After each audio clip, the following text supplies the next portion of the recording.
Good afternoon. We're here today reading Hatchin Magic Ch2, Me and Atlantis. Theodora, known as Dodo, Chapter 2. Why can't I come with you? Theodora Oglethorpe was sitting at the end of her father's bed, her legs folded in fashion. She was sulking but finding it difficult to pout, and at the same time admire her plastic vampire teeth in the mirror over the dresser. Mr. Oglethorpe was packing Hawaiian shirts and hiking socks into a battered suitcase so patched with duct tape and plastered with old U.S. Customs stickers you could barely see if it was scuffed leather underneath. A bright orange label with a word quarantine had, Quarantine. quarantine had not quite been peeled off. Most fathers would have said, Dodo, it's too dangerous, or you're too young, or you just be in the way. Mr. Oglethorpe just went over to the dresser and took out a stack of undershirts and boxer shorts. Well, if you want to apply for a job with Expedition, tell me your qualifications. Do you speak lotion, Miss Oglethorpe? Theodora shook her head. Can you put up 10 minutes flat? And if your tent blows away, construct a bamboo lean-to? Theodore took out her plastic pangs and made them tug and worry the bedspread like a vampire terror. No. Can you whip up dinner for 20 from an eel So,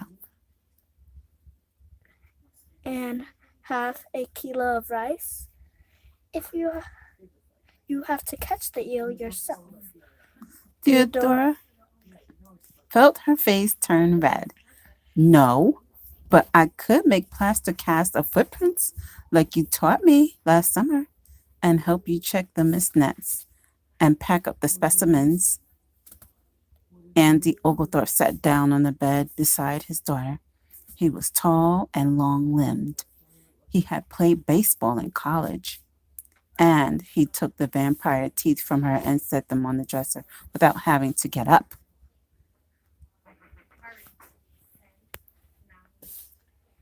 Theodora looked from her dad to her own reflection in the mirror. Even without the vampire teeth, she didn't think she looked anything like him.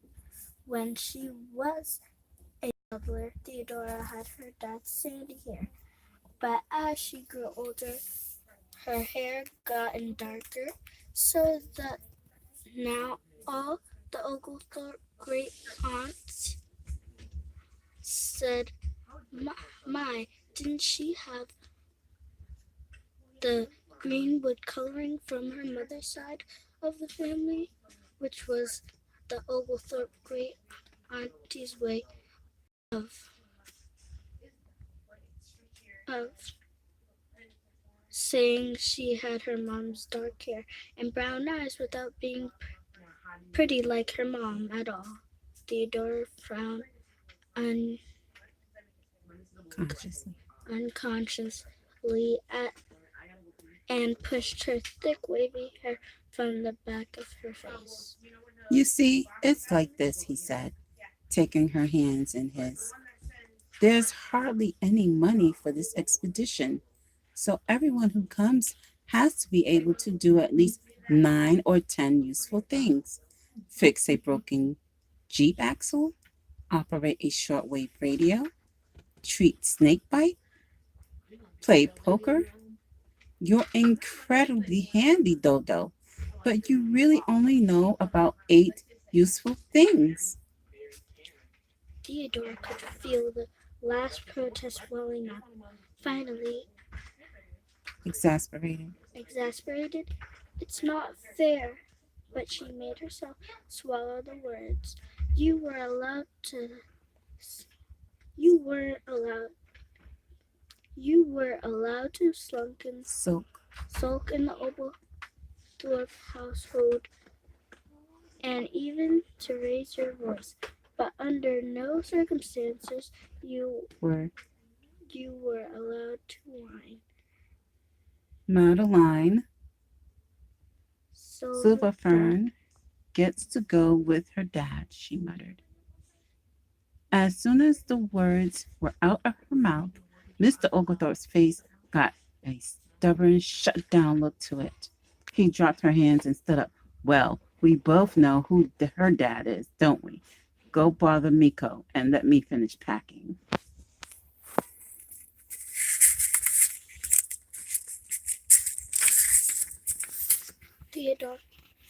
Theodora walked slowly down the hall to the kitchen where Miko was making dinner. Miko had arrived on their doorstep 4 years ago when Theodora was 7, in answer to Mr. an answer to an ad Mr. Oglethorpe had placed in the paper for a nanny she lived in, which meant she shared a room off the kitchen with her blue-eyed cat Frankie. Miko had long, straight blonde hair and dark almond-shaped eyes. Her ancestry was not Japanese. Her real name, which Theodora knew because she had once found her driver's license in the clothes dryer, was Michelle Kolodny. But she had asked them to call her Miko. It was all very mysterious, and if you tried to get behind the mystery, Miko would either change the subject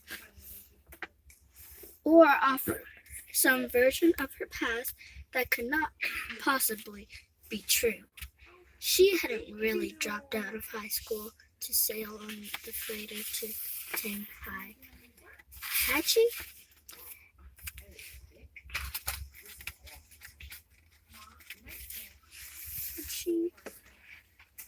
And Theodora was almost certain Miko was fibbing when she told the story about how her parents first met.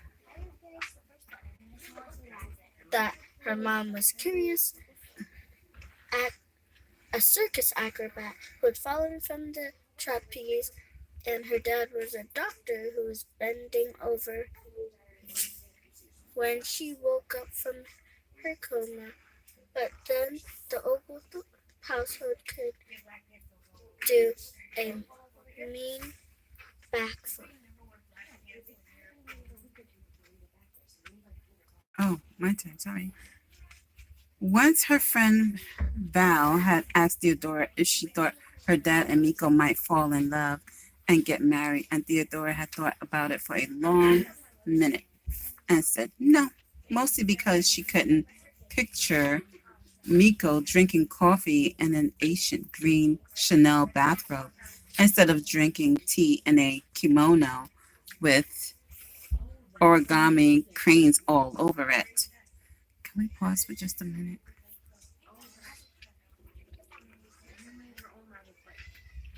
I'm gonna stop it here. Guys, I'm gonna come back to page 15 of Hatchin Magic and continue. Gotta take a bathroom break.